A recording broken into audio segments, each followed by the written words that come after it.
मतलब श्रुति तो वेद को कहते हैं और स्मृति जो ये शास्त्र हैं इनको कहते हैं। तो हमारी ये मनुस्मृति है, इसमें अंतर क्या है वेद में और इसमें? जैसे यूनिवर्सल ट्रुथ में और ट्रुथ में अंतर होता है, वैसा जो कभी नहीं बदलता वो वेद, और जो समय के परिस्थिति के हिसाब से बदलता है, बदल सकता है, वो स्मृति। देखिए इसके लिए एक उदाहरण है। धर्म की परिभाषा करते हुए मनु महाराज एक जगह कहते हैं, वेदः स्मृति सदाचारः स्वस्य च प्रियमात्मनः एतत् चतुर्विधं प्राहु साक्षात् धर्मस्य लक्षणम्। धर्म के 4 स्तर हैं। स्तर, एक स्तर है वेद, वेदः, एक है स्मृति, एक है सदाचारः, एक है स्वस्य च प्रियमात्मनः। मतलब धर्म की एक विशेषता है कि वो आपके अंदर से पैदा होता है, बाहर से तो आप केवल उसका स्पष्टीकरण करते हो। कैसे अंदर से? कहता है कि एक वेद का बताया हुआ धर्म है, वो तीनों कालों में एक सा रहता है, वो बदलता नहीं है, वो बदलने की जरूरत भी नहीं है। ऐसा जो धर्म है वो वेद का धर्म है। स्मृति का धर्म कैसा होता है? स्मृति का धर्म ऐसा होता है काल के हिसाब से बदलता है। किसी समय में ऐसा करना अच्छा समझा जाता था, आज ऐसा करना अच्छा समझा जाता है। तो जो धर्म युग के अनुसार, परिस्थिति के अनुसार समाज बदल लेता है, समाज उनको मान्य कर लेता है, तो वो धर्म स्मृति के धर्म होते हैं।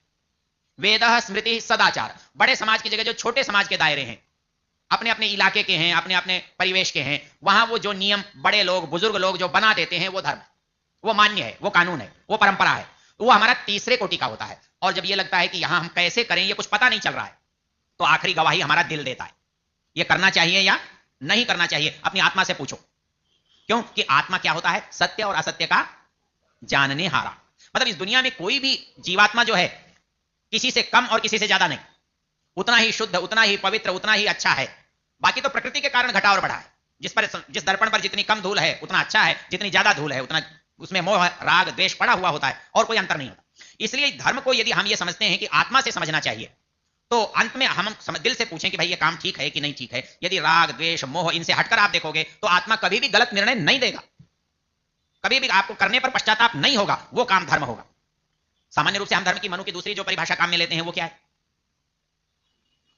धैर्य, धृति, क्षमा, दमोस्तेयम, शौचमिंद्रिय निग्रह, धीर, विद्या, सत्यम, क्रोधो, दशकम धर्म लक्षणम। अच्छा, आप किसी भी धर्म के व्यक्ति से बुलाकर ये पूछो, बोले भाई तुम्हारे धर्म में यह है क्या? भाई धर्म का लक्षण वहां क्या है कि तिलक ऐसे लगाओ कि ऐसे लगाओ, बिंदु लगाओ कि गोल लगाओ, 3 लाइन लगाओ कि 1 लाइन लगाओ, काला लगाओ कि पीला लगाओ। धर्म जो है चिन्ह का नाम हो गया, निशानी का नाम हो गया। न लिंगम धर्म कारण, चिन्ह है, ये धर्म नहीं है। आप इनसे धार्मिकता की पहचान करते हो, लेकिन धर्म नहीं कहते इसको। धर्म तो आत्मा की चीज है। इसलिए मनु महाराज का धर्म यदि कहीं आपने लागू कर दिया तो हम में से कितने लोग मिलेंगे कि हम धार्मिक हैं?